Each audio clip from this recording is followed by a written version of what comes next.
Le comentaba que llega un misionero de los Estados Unidos, hispano, a esta ciudad y planta una iglesia. Y durante 15 años pastorea la congregación. Durante ese periodo de tiempo empiezan a levantarse líderes y empiezan a llegar líderes de afuera también, que empiezan a enseñar, que empiezan a edificar a la congregación. Un día ese misionero decide regresar a los Estados Unidos y nombrar a alguien en su lugar. Pronto algunos en la congregación empiezan a murmurar de las cosas y empiezan a decir entre sí, las cosas estaban mejor cuando estaba el pastor plantador de la iglesia.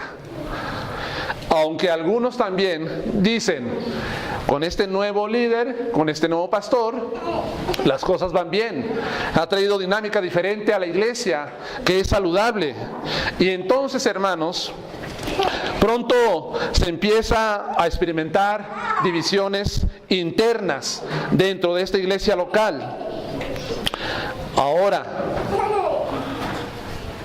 el problema de las divisiones que se dieron dentro de esta iglesia local no eran los pastores, no eran los líderes, sino que el problema estaba en las ovejas de la congregación, porque las ovejas de la congregación tenían gustos personales más que por atender seriamente la unidad de la iglesia.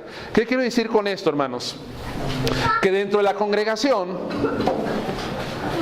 que le estoy mencionando, había algunos que decían, a mí me gustaba tanto que estuviera el hermano aquí, ¿cómo no regresa? Desde que se fue ya las cosas no son iguales.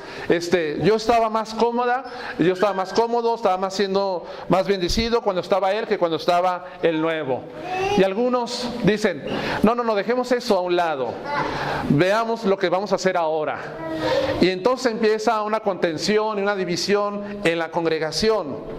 Y esto, pues, meses más tarde, pues, termina dividiéndose la iglesia. ¿Ustedes conocen iglesias que se han dividido? Yo conozco 2 iglesias que se han dividido. Ahora, ¿cuáles son las causas por las cuales las iglesias se dividen? Quiero decirles una cosa. Muchas iglesias que nosotros vemos aquí en esta ciudad no iniciaron de una forma bíblica, de una forma correcta. Muchas veces vemos iglesias que están en diferentes sectores de la ciudad, pero ¿saben por qué llegan allí? Porque hubo divisiones, entonces unos ganan para allá, otros ganan para acá y otros ganan hacia allá. Y así vemos que hay una multiplicación de iglesias, pero a base de divisiones, no como enseña la palabra de Dios. Pero les preguntaba, ¿cuáles son las causas por las cuales las iglesias se dividen? ¿Qué piensan ustedes que puede traer una división a la iglesia? Pues seguramente está pensando usted muchas cosas. Y quizás son ciertas las que usted está pensando. Este mismo problema de la división dentro de la iglesia es lo mismo que está pasando en esta carta a los Corintios. El apóstol Pablo ya había pasado varias experiencias de personas que estaban en división en la congregación de Cristo. Entonces, él escribe esta carta precisamente para tratar acerca de este tema. Vayamos a 1 Corintios, capítulo 1, versículo 10 al 17. Y dice la Escritura, os ruego, pues, hermanos, por el nombre de nuestro Señor Jesucristo, que habléis todos una misma cosa, y que no haya entre vosotros divisiones, sino que estéis perfectamente unidos en una misma mente y en un mismo parecer. Porque he sido informado acerca de vosotros, hermanos míos, por los de Cloé, que hay entre vosotros contiendas. Quiero decir que cada uno de vosotros dice, yo soy de Pablo, y yo de Apolos, y yo de Cefas, y yo de Cristo. ¿Acaso está dividido Cristo? ¿Fue crucificado Pablo por vosotros? ¿O fuiste bautizados en el nombre de Pablo? Doy gracias a Dios que a ninguno de vosotros he bautizado, sino a Crispo y a Gayo, para que ninguno diga que fuiste bautizados en mi nombre. También bauticé a la familia de Estéfanas. De los demás no sé si he bautizado a algún otro. Pues no me envió Cristo a bautizar, sino a predicar el Evangelio, no con sabiduría de palabras, para que no se haga vana la cruz de Cristo. Hermanos, vemos pues el problema que enfrenta Pablo, la división en la congregación de Corintio. ¿Cómo se dieron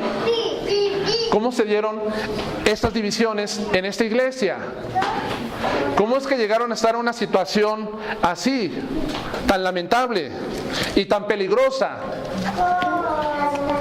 Bueno, si vemos un poquito del contexto histórico, quiero que vayamos al libro de Hechos, capítulo 18, versículo 11.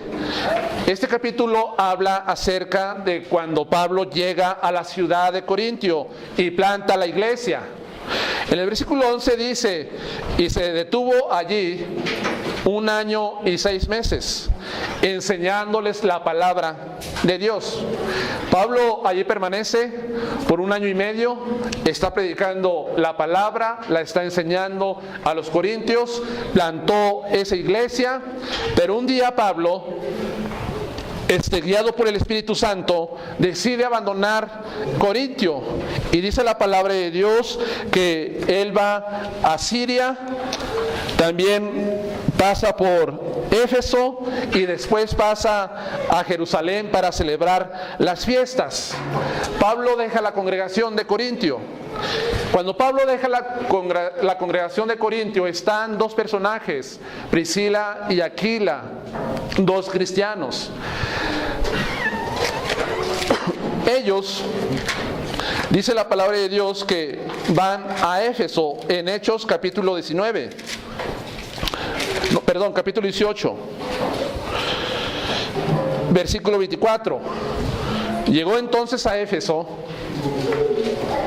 un judío llamado Apolos, natural de Alejandría. Note estas palabras: varón elocuente, poderoso en las Escrituras. Este había sido instruido en el camino del Señor, y siendo de espíritu fervoroso, hablaba y enseñaba diligentemente lo concerniente al Señor, aunque solamente conocía el bautismo de Juan. Y comenzó a hablar con denuedo en la sinagoga, pero cuando le oyeron Priscila y Aquila, le tomaron aparte y les pusieron más exactamente el camino de Dios. Versículo 27. Y queriendo pasar a Acaya, los hermanos le animaron y escribieron a los discípulos que le recibiese. Y llegó él allá. Fue de gran provecho a los que por la gracia de Dios habían creído, porque con gran vehemencia refutaba públicamente a los judíos, demostrando por las Escrituras que Jesús era el Cristo. Entonces Pablo regresa a Jerusalén. Entonces viene Apolos, era un maestro alejandrino, lo va a enseñar más adelante, varón elocuente y poderoso en las Escrituras. Y él empieza a edificar la iglesia, a regar la congregación que Pablo había plantado. Pero también déjenles digo una cosa: durante ese tiempo es posible que llegaron algunos judíos, judaizantes, a la región de Corintio y pertenecieron a la iglesia. Entonces, hermanos, de acuerdo a lo que vemos, con esto que le estoy informando, de cómo Pablo planta, cómo Apolos riega y cómo llegan algunos de los judíos a la región de Corintios, dice, ahora sí, en la primera de Corintios en la que estamos, en el versículo 11, el informe a Pablo de las contiendas en la iglesia. Estamos en Corintios 1:11. porque he sido informado acerca de vosotros, hermanos míos, por los de Cloé, que hay entre vosotros contiendas. Pablo se encuentra en este momento en Éfeso y recibe una carta de parte de la familia de Cloé. Y en esa carta le exponen a Pablo las dificultades que estaba enfrentando pues la iglesia local de Corintio.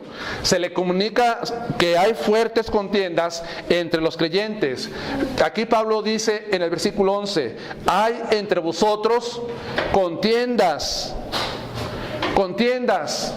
Y la palabra que se usa allí para referirse a contiendas dice que hay pleitos, que hay luchas, que hay batallas entre esos creyentes. Ahora, estos creyentes no estaban mostrando nada de espiritualidad, ni estaban mostrando la vida cristiana que se debe de llevar o que se debe manifestar al mundo. ¿Por qué no lo estaban mostrando? Porque ellos estaban siendo contenciosos entre sí mismos. Hermanos, la Escritura nos dice en Gálatas capítulo 5, en el versículo 22, que, más bien en el versículo 20, hablando de cuáles son las manifestación de las obras de la carne, dice en el 20, idolatría, hechicerías, enemistades, pleitos, celos, iras, contiendas, disensiones, herejías. Esto es lo que había en la iglesia. Había contienda, había una obra de la carne que se estaba manifestando entre ellos. En otras palabras, cuando una iglesia empieza a tener contiendas, que empieza a tener pleitos, no es más que las obras de la carne manifestándose en esa congregación de parte de los creyentes. Debemos de tener mucho cuidado, hermanos, porque las contiendas no son el fruto del Espíritu Santo. Es lo contrario a lo que está aquí en estos cuadros pintados con ciertas palabras. Es lo contrario, es una obra de la carne. Los corintios estaban manifestándolo. Ahora, estos creyentes en Corintio se estaban olvidando que la verdadera lucha, de acuerdo a las Escrituras, es entre Manuel y yo. Eso dice la Escritura, entre José Luis y el hermano Javier. No es así. La lucha que nosotros enfrentamos no es entre nosotros, sino que la Escritura nos dice claramente que la lucha que enfrentamos nosotros como iglesia no es con los hermanos, sino lo que dice Efesios capítulo 6, versículo 12, porque no tenemos lucha contra sangre y carne, sino con principados, con potestades, contra los gobernadores de las tinieblas de este siglo, contra las huestes espirituales de maldad en regiones celestes. Hermanos, la verdadera lucha que tenía la iglesia de Corintio era contra los gobernadores de las tinieblas. Esa es la verdadera lucha. La iglesia debe de luchar contra estas cosas, no contra nosotros mismos, entre creyentes. ¿Quién es el que busca la división de la iglesia? ¿Viene de parte de Dios la división? Viene del mismo infierno, hermanos. Las divisiones en la congregación. Ahora, traigo un comentario aquí de un escritor bíblico. Dice: Satanás usa la pecaminosidad de los creyentes para promover la desunión dentro de la iglesia. Satanás usa la pecaminosidad de los creyentes para traer desunión dentro de la iglesia. ¿Acaso el orgullo, el egoísmo, la ira, la amargura, la envidia, los celos, la contención, la disensión, la vanidad, no son pecados que desunen a las familias? ¿Por qué hay tanto divorcio hoy? ¿Acaso no es el egoísmo y el orgullo y la amargura y la falta de perdón que lleva a que las personas se divorcien? ¿Por qué hay desunión en las familias? Porque prevalecen estos pecados, hermanos. Prevalecen. ¿Por qué terminan relaciones de amistad? Es lo mismo. Es la pecaminosidad del mismo creyente que Satanás usa para promover la desunión dentro de las familias, matrimonios, relaciones de amistad, y también la iglesia no es exenta de esta desunión.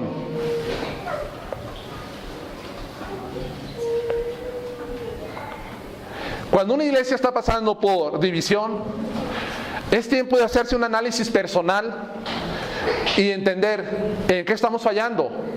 ¿Qué es lo que yo estoy manifestando?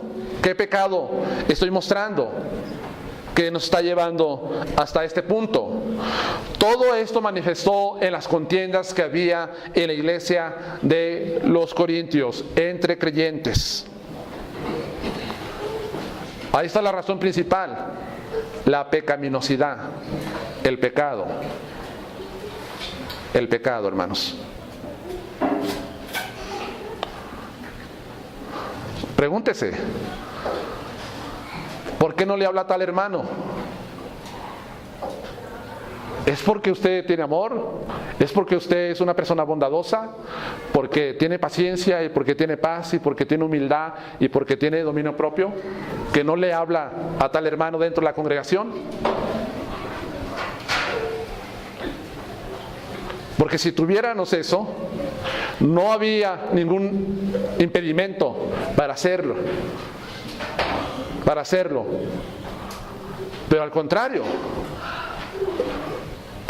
de estas cosas, se manifiesta eso. Entonces, quiero ser bien claro, hermanos, porque la Escritura dice en el versículo 9: fiel es Dios, por el cual fuiste llamados a la comunión con su Hijo Jesucristo, nuestro Señor. No puede haber verdadera comunión con Cristo mientras existan divisiones dentro de la iglesia y divisiones entre nosotros. La gente puede orar, la gente puede alzar las manos, puede orar, puede leer la Biblia, puede hacer todo lo que quiera, y la iglesia puede hacer todo lo que quiera, y puede tener un canto que se oye hasta el jardín y la gente se asombra y se maravilla de estas hermosas alabanzas. Puede hacer mucho, podemos hacer mucho, hermanos, y leer un libro y escuchar una predicación y asistir a congresos y etcétera, etcétera. Pero mientras exista esto en una iglesia, olvídense de que realmente están practicando una verdadera comunión íntima con Cristo Jesús. De hecho, quiero decirles algo. Pues cuando usted ora, Dios no le escucha. Dios no te escucha. Dios no me escucha. Son palabras al viento, son palabras vanas, que Dios no va a inclinar su oído a escuchar tal oración. ¿Por qué? Porque no hay una verdadera comunión con Cristo Jesús mientras se manifiesten estas cosas. ¿Estamos entendiendo? Ahora, en el versículo 12 dice, y aquí vemos los partidos en la iglesia de Corintios, las fracciones. 12. Quiero decir que cada uno de vosotros dice: yo soy de Pablo, yo de Apolos, y yo de Cefas, y yo de Cristo. Ahora, había los de Pablo, los de Apolos, los de Pedro y los de Cristo. ¿Cuántos grupos había? Había 4 fracciones. ¿Y quiénes representaban el grupo de Pablo? Los que nacieron con él. Los que nacieron con él, los que a través de su predicación se convirtieron a Cristo, y quizás los que él menciona aquí a los que bautizó él. Este grupo son los que se mantenían como parte del apóstol Pablo. ¿Serían gentiles? Pablo en su mayoría predicó a gentiles. Él predicó la libertad cristiana y el fin de la ley como un medio para salvación. Pero este grupo de creyentes estaba mal, porque estaba malinterpretando el mensaje de Pablo, convirtiendo la libertad cristiana en libertinaje, teniendo excusa para seguir viviendo en el pecado, olvidándose que fueron salvos para no pecar. No para pecar, hermanos. Entonces, aquí había ya una mala interpretación de la libertad cristiana que Pablo enseñó. Están malinterpretando, como mucha gente dice, no estamos bajo la ley, estamos bajo la gracia y podemos hacer todo lo que se nos antoje. A cabo Dios no nos va a juzgar. Estamos en este periodo de gracia, ahora ya no estamos bajo la ley, nadie me puede condenar, etcétera, etcétera, nadie me puede juzgar, entonces yo voy a hacer lo que se me dé la gana, como lo dicen. Tomando la libertad cristiana como ese pretexto para el libertinaje. Y mucha gente malinterpreta muchas veces esto, que ya no estamos bajo la ley y que la ley ya fue olvidada, etcétera, etcétera, y que ahora vamos a vivir bajo otros principios. Hermanos, no enseña eso Pablo, no enseñó. Pablo enseñó claramente que la ley ya no es para salvación, o no es para salvación, o nunca fue para salvación, sino como un medio para llevarnos a Cristo. Eso es la función de la ley, con un medio de santificación, pero muchos estaban desechando la ley como para no santificarse. Entonces, había una mala interpretación del mensaje de Pablo. Estos son los de Pablo. Ahora, algunos decían, yo soy de Apolos. De Apolos. Este grupo es partidario de Apolos. Apolos, de acuerdo a lo que nos dice Corintios 18, en el versículo 24 en adelante, es un judío alejandrino. Y este judío alejandrino es elocuente al hablar y tiene una retórica impresionante. Y es poderoso y conocedor de las Escrituras, de acuerdo a la descripción que hace Lucas acerca de él.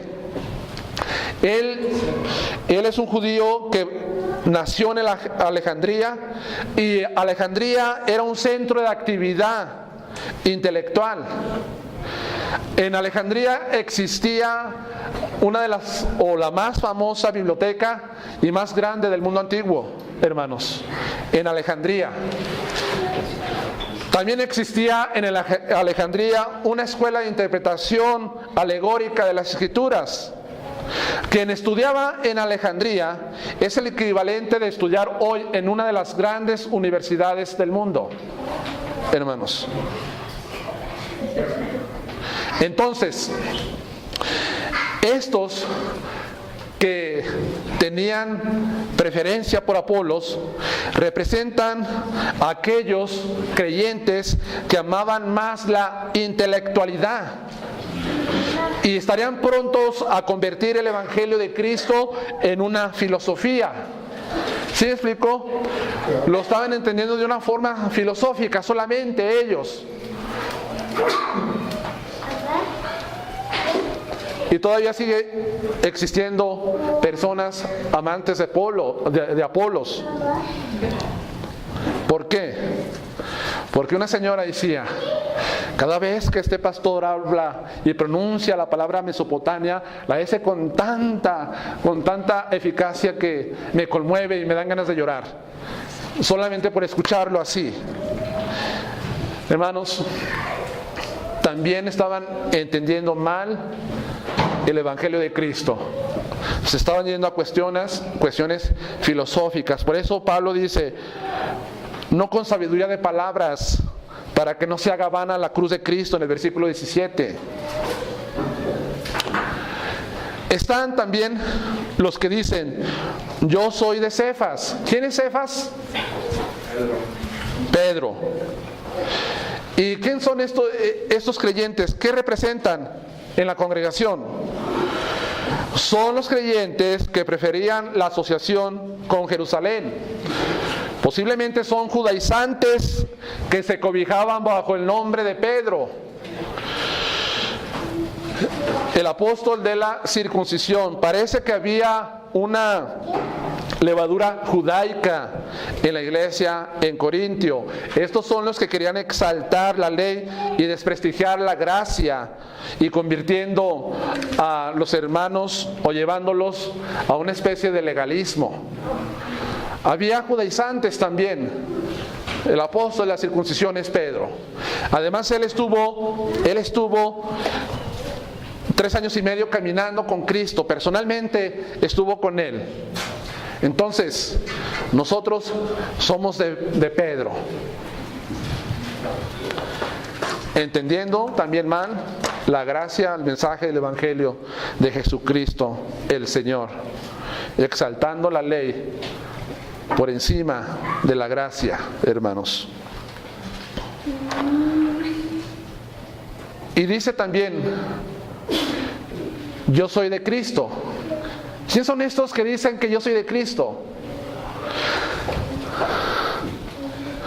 Son esos creyentes que se creen súper espirituales y mejores que todos, hermanos. No, yo soy más espiritual que el hermano Pedro. Yo soy más espiritual que Manuel. Soy más espiritual que Viridiana. Hermanos. Y son un grupo de creyentes que se creían que Cristo era exclusivo de ellos, que solamente Cristo les pertenecía a ellos y a nadie más que a nosotros. Además, este grupo de creyentes posiblemente estaba tratando a los demás con desdén y menosprecio, y también convirtiéndose en una especie de sectarismo dentro de la iglesia. Pensaban que eran los únicos en la ciudad de Corintio, los únicos cristianos. Cuando el hermano José Luis enseñó en el versículo 2, posiblemente Pablo estaba pensando en eso, cuando dice: a los santificados en Cristo llamados a ser santos, y dice: con todos los que en cualquier lugar invocan en nombre de nuestro Señor Jesucristo, Señor de ellos y nuestro.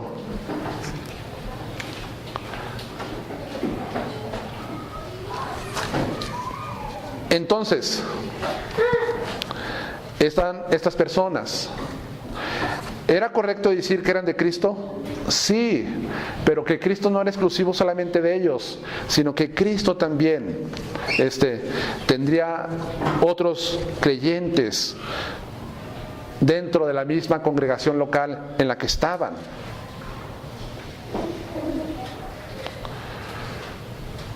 Y en el versículo 13, el apóstol Pablo hace algunas preguntas y dice lo siguiente: ¿acaso está dividido Cristo?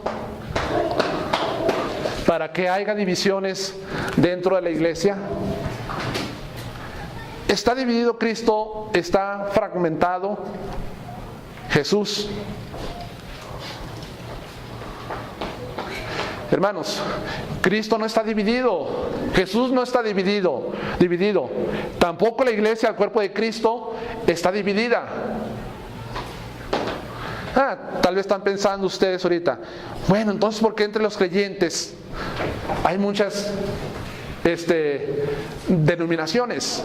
¿Están pensando ustedes alguno de ellos? Bautistas, presbiterianos, discípulos de Cristo, metodistas, congregacionalistas, etcétera, luteranos, mucho. Hermano, es que muchas veces no han entendido que como Iglesia Universal todos estamos colocados en el cuerpo de Cristo. Todos. ¿Puede haber creyentes en estos grupos denominacionales? Claro que sí. Pertenecen a la Iglesia Universal, al cuerpo místico de Cristo Jesús. Pero Pablo está atendiendo más que nada la división local dentro de la iglesia de Corintio. Localmente está atendiendo eso Pablo. Cristo, de acuerdo a las Escrituras, no está dividido, ni su cuerpo tampoco. Y el apóstol Pablo dice: ¿fue crucificado Pablo por ustedes? ¿Qué buscaba Pablo con esto? Quitar la atención la atención de ellos hacia él y decirles: Pablo no murió por ustedes, Pablo no derramó su sangre para ser salvos, Pablo no hizo expiación por sus pecados, Pablo no los reconcilió, Pablo no los justificó, Pablo no hizo nada. Pablo no fue crucificado por ustedes. No fue. Y con esto está diciendo Pablo, ni tampoco fue Pedro, aunque Pedro fue crucificado, sí, pero no para redimir al mundo. ¿Sí me explico? Ni Apolos fue crucificado. Quiten la atención y la mirada en nosotros, los hombres, está diciendo Pablo. Porque los hombres solamente son portadores del Evangelio. Del Evangelio, hermanos. Son portadores los hombres. Solamente son instrumentos. Y estos creyentes deben de aprender algo que encontramos en Hebreos 12, versículo 12. No, versículo 2. Puestos los ojos ¿en quién? ¿En Pablo? ¿O en Apolos o en Cefas? Puestos los ojos en Jesús, el autor y consumador de la fe, el cual por el gozo puesto delante de él sufrió la cruz, menospreciando el oprobio, y se sentó a la diestra del trono de Dios. ¿En quién deben tener pues los ojos los creyentes? En Cristo, en Jesús. Les voy a contar algo para entenderlo. Hay gente que está tan, ¿cómo se puede decir?, enamorada de los predicadores, de algunos predicadores. Lo voy a explicar cómo. Un hombre va a un lugar lejano, deja a su novia en la ciudad. Después empieza a escribirle algunas cartas. En esas cartas donde le expresaba su amor, su cariño, su fidelidad, su compromiso, etc. Y continuamente le está mandando cartas a su novia.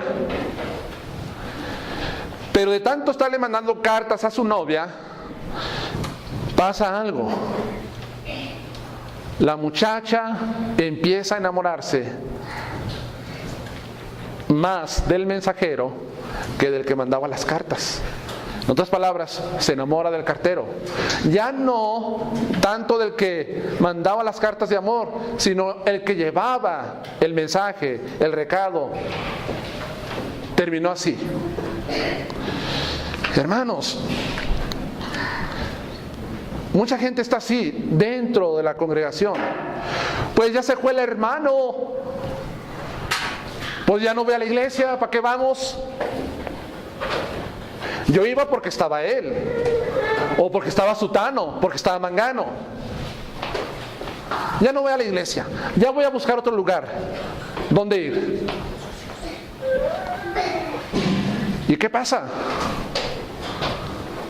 ¿En quién está poniendo los ojos?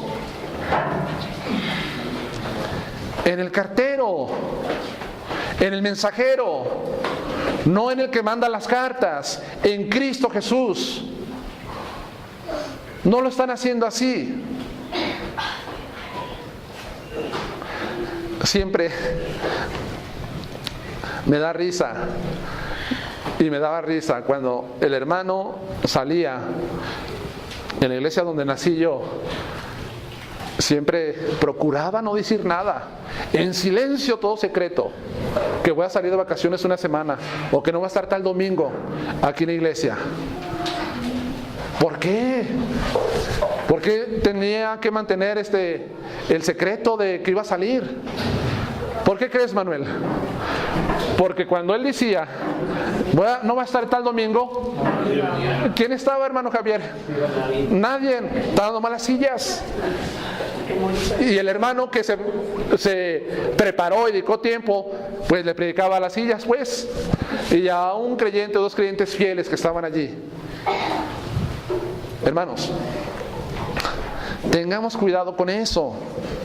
Puesto los ojos en Jesús, el autor y consumador de la fe. Porque Él es el que murió, porque Él fue el que fue crucificado.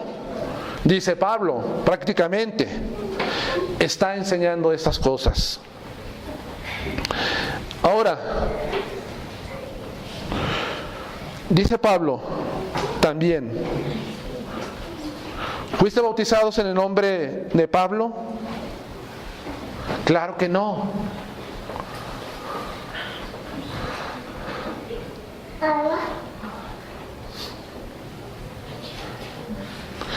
Cuando se dice el nombre, da a entender un sentido de pertenencia a esa persona. Por ejemplo, eres bautizado en el nombre de Cristo, quiere decir que tú le perteneces a Jesús, que tú eres, ¿cómo se dice? Posesión de Jesucristo, en el nombre de Él. Nunca se va a bautizar, eres bautizado en el nombre de, pues ¿de quién será? Jamás, hermanos, jamás. De hecho, yo tengo mis reservas cuando alguien dice, eres bautizado bajo la autoridad de la iglesia fulana de tal, en nombre del Padre, del Hijo y del Espíritu Santo. No veo eso yo en la Biblia. Solamente eres bautizado en nombre del Padre, del Hijo y del Espíritu Santo, en el nombre de Cristo, y es todo. Ahora, ¿quién estaba causando pues la división? Pablo, Apolos, Cefas. ¿Ellos la estaban promoviendo? ¿Era problema de ellos? Era problema de los congregantes de la iglesia. Era su problema. Hermanos, aquí en esta congregación hay 3 responsables de la iglesia. 3 responsables de la congregación. Cuando se inició la congregación, se plantó la iglesia, tuvimos que pasar varios tiempo viendo acerca de la palabra de Dios, qué es lo que nos une, y hablamos acerca de las doctrinas esenciales. ¿Para qué? Para estar de acuerdo. Porque no se iba a parar el hermano José Luis, se iba a predicar aquí una cosa y después se iba a parar Josué, iba a refutar lo que predicó José Luis, y luego yo me voy a parar aquí en el púlpito y voy a refutar lo que enseña nuestro hermano Josué. Eso da pie a la división.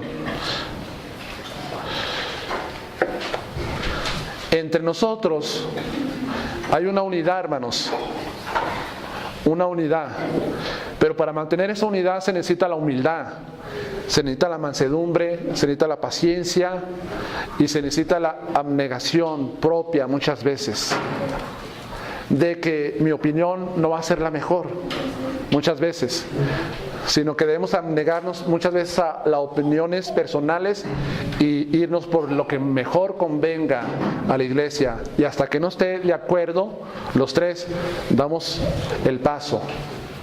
Mientras no haya acuerdo no se hace nada. Es Es peligroso y muchos pastores tienen miedo a una pluralidad de ancianos precisamente por eso. ¿Por qué? Porque tienen temor de que las congregaciones se le dividan y que haya grupos de los que siguen a fulano, a sutano y a mangano y a perengano. Pero esto no debe de existir en la iglesia de Cristo. Cualquiera que enseñe, cualquiera que predique es la palabra de Dios y debemos recibirla tal y como es.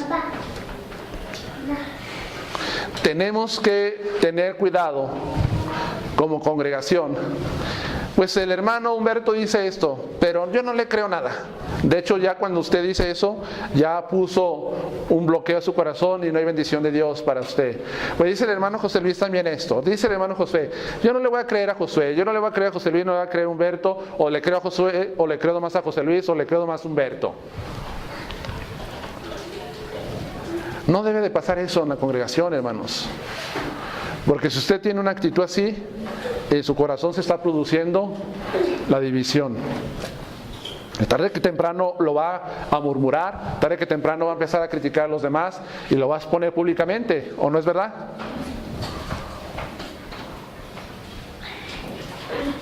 Mucho cuidado con estas cosas. Pero en sí, ¿cuál era pues la causa principal de la división en la iglesia de Corintio? Era la doctrina y darle gloria a los hombres. Ya les expliqué que algunos estaban en libertinaje, otros convirtieron el evangelio en filosofía, otros los judaizantes que menospreciaban la gracia, etcétera, etcétera. Y había cada quien opinaba diferente en la congregación. Sus opiniones personales. ¿Cuál es el resultado? El resultado de la división en la iglesia local. ¿Qué trae como resultado? ¿Qué piensan, hermanos? ¿Qué piensan? ¿Qué resultado trae cuando la iglesia pasa por divisiones? Termina, dice Manuel.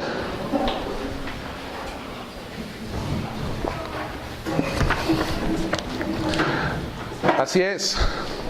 Pero también la Escritura dice que en todo le tenemos que dar gloria a Dios y que el propósito por el cual estamos en la tierra es para glorificar a Dios y exaltar su nombre, darle el honor que Él se merece. ¿Sí dice eso la Escritura? Claro que lo dice. Entonces, cuando hay división dentro de la iglesia local, lo primero que pasa es que Dios es ofendido y Dios es deshonrado. Se ofende a Dios y se le deshonra a Él. ¿Quién es el principal afectado? Cristo, su nombre. Además, la iglesia es desacreditada y desmoralizada.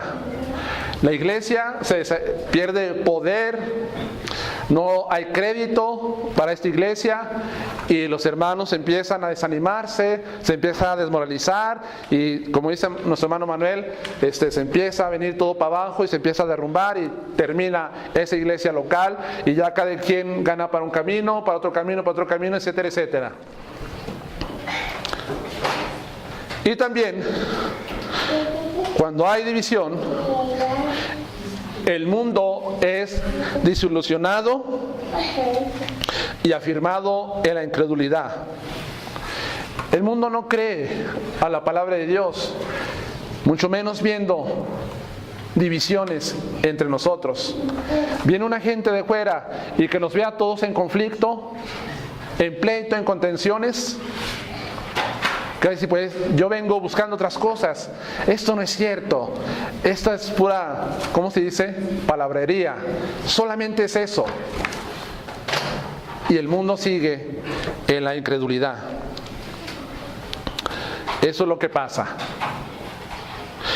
Pero el apóstol Pablo, al enfrentar este problema, en el versículo 10 da exhortaciones para mantener la unidad.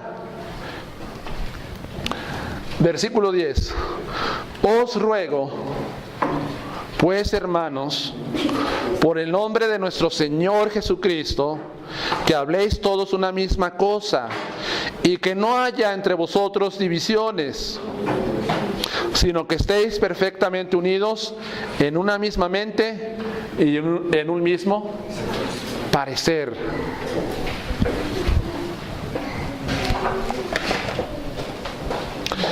Pablo escribe en forma de ruego y en el nombre de nuestro Señor Jesucristo para prever la división en la iglesia, para evitarla. Pero hay cosas que dice Pablo, hablar una misma cosa para evitar la división. Recuerden que la división era en cuanto a la doctrina, porque cada quien pensaba diferente.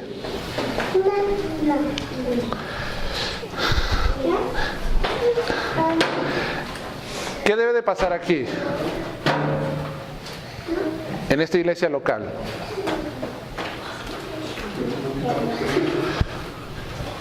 Que Micaela traiga su propia doctrina, su propio pensamiento, y que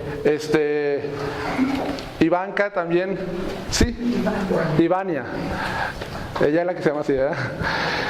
Traiga su propia doctrina, y que Dulce traiga su propia doctrina y sus propias conclusiones de la palabra de Dios.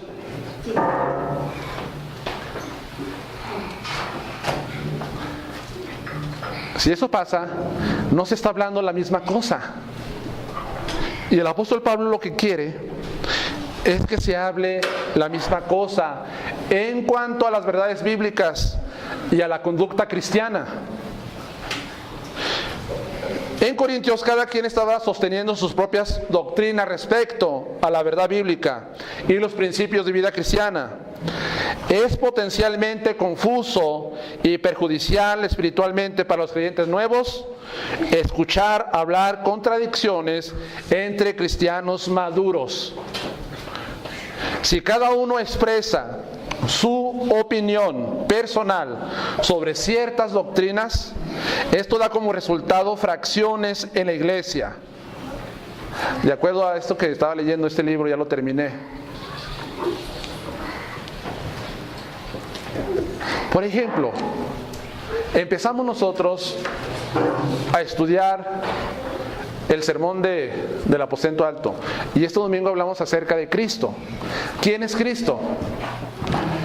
Y nosotros a través de la Escritura aprendimos que Cristo es divino, que Cristo no es solamente un hombre, o que Cristo es un ángel, o que Cristo fue un rabino solamente. No creemos eso. Si alguien piensa aquí, yo creo que Cristo no es divino, y empieza a expresar eso públicamente a los hermanos, va a traer división.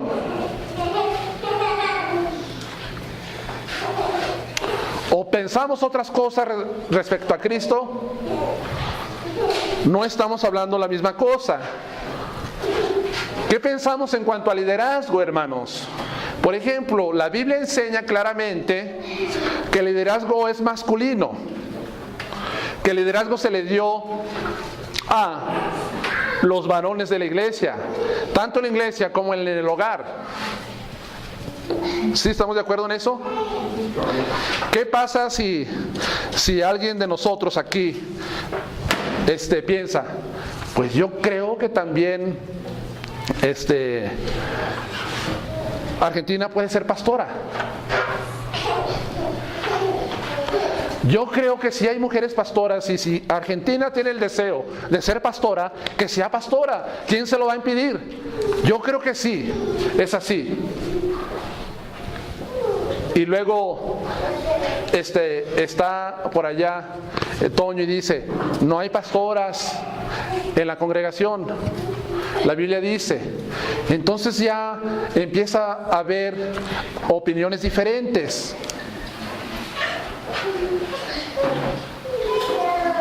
que empecemos en cuanto al liderazgo.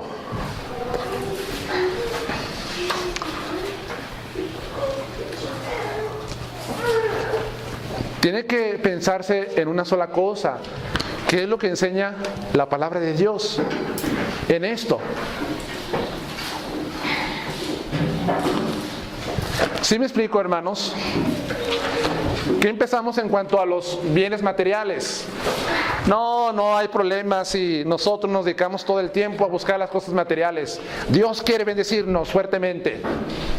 Y la bendición de Dios es que tú seas una persona próspera y millonaria y que nunca te enfermes. A ver, espérame un momento. ¿En serio eso dice la Escritura? Yo creo que la Escritura dice diferente. ¿Qué dice la palabra de Dios? Pues yo sigo en lo dicho, que así es y así es. Hermanos, no hay unidad doctrinal, ¿verdad que no? No hay. Pues yo creo que las Escrituras, pues está bien creer en la Biblia, pero no creo que se han hecho los milagros, no creo lo milagroso, creo solamente lo ético y lo que nos ayuda para vivir, etcétera. No es posible así. Todos tenemos que, hermanos, pensar una misma cosa en cuanto a las doctrinas esenciales de la palabra de Dios. Esenciales de la palabra de Dios. Y lo que la Escritura dice. No vamos a estar teniendo opiniones diferentes en cuanto a la doctrina, sino todos iguales de lo que dice la palabra de Dios. Y el apóstol Pablo dice, estar perfectamente unidos en una mente y un mismo parecer. ¿Por qué? Una misma mente significa un mismo pensamiento en las cosas esenciales, fundamentales de la verdad bíblica. Tener un mismo parecer es sostener la misma opinión en cuanto a la doctrina. Y la única fuente de esa clase de unidad viene de la palabra de Dios, que establece el parámetro de la verdad que se fundamenta en la unidad verdadera. Vamos a creer lo que dice solamente la palabra de Dios todos.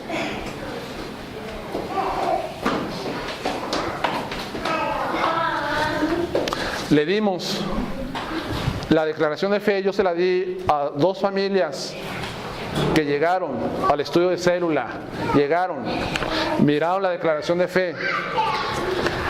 Hermano, queremos hablar con usted, adelante. Pues fíjese que estamos bien en todo, pero hay un punto que no estamos bien. ¿Cuál es? Pues que nosotros creemos que el bautismo es para salvación y que debe de ser en el nombre de Jesús y que ustedes no están bautizados bíblicamente. Dije, ¿por qué dice eso? Por esto, por eso y por aquello. Y empezamos a platicar. Amablemente le dije yo a estas familias, les dije, ¿saben qué? Nosotros creemos lo que dice Cristo en Mateo 28 acerca del bautismo. Y creemos que no es para salvación, que la salvación es por gracia solamente, sin hacer nada. Si ustedes no están de acuerdo con esto, con estas verdades bíblicas, les animo amablemente a que busquen otro lugar donde estén de acuerdo con lo que ustedes piensan, porque si no va a haber división en la iglesia. Ustedes van a empezar a publicarlo o a hablarlo a diferentes familias y la gente va a caer en una confusión, y eso es trágico. En una misma mente y en un mismo parecer es lo que tenemos que hacer nosotros. Finalmente, se nos exhorta, termino, en Efesios 4:3. Efesios 4:3 dice: solícitos en guardar la unidad del Espíritu en el vínculo de la paz. Esa palabra solícitos es darse prisa, estar prestos, prontos a guardar la unidad dentro del Espíritu, dentro de la iglesia. Guardar significa estar vigilando, estar preocupado, estar observando, ser diligente. Cuando ustedes vean, hermanos, que se quiere dar división dentro de la iglesia, usted tiene la responsabilidad de guardar y de cuidar la unidad de la iglesia. Tenemos esa responsabilidad, tenemos ese trabajo. Es imperativo que guardemos la unidad dentro de la iglesia.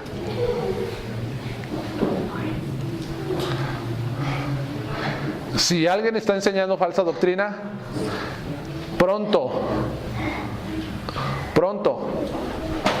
hable con él. Y si no está correctamente en algo, corríjalo. Se corrige, gloria a Dios. Pero si persiste en esa enseñanza, tenemos que hablar acerca de esto. Si alguien atienta con la unidad de la iglesia, tenemos que tener mucho cuidado. Es responsable usted y yo de guardar y de protegerla. Porque si no lo hacemos, Dios lo va a demandar. Proteja y guarde la unidad de la iglesia. Cristo no está dividido. Él busca la unidad en la iglesia local, porque la unidad es una característica de su existencia trinitaria. Las contiendas, las divisiones son obras de la carne que Satanás usa para dividir. Si queremos tener una verdadera unidad, hablemos las mismas cosas y tengamos el mismo pensamiento y la misma opinión en las cosas esenciales de la verdad bíblica y de la vida cristiana. Eso es lo que tenemos que hacer.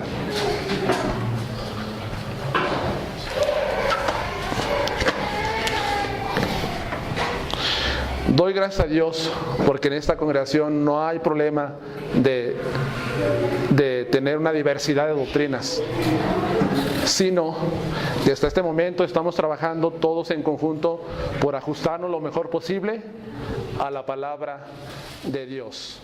Que Dios les bendiga, hermanos.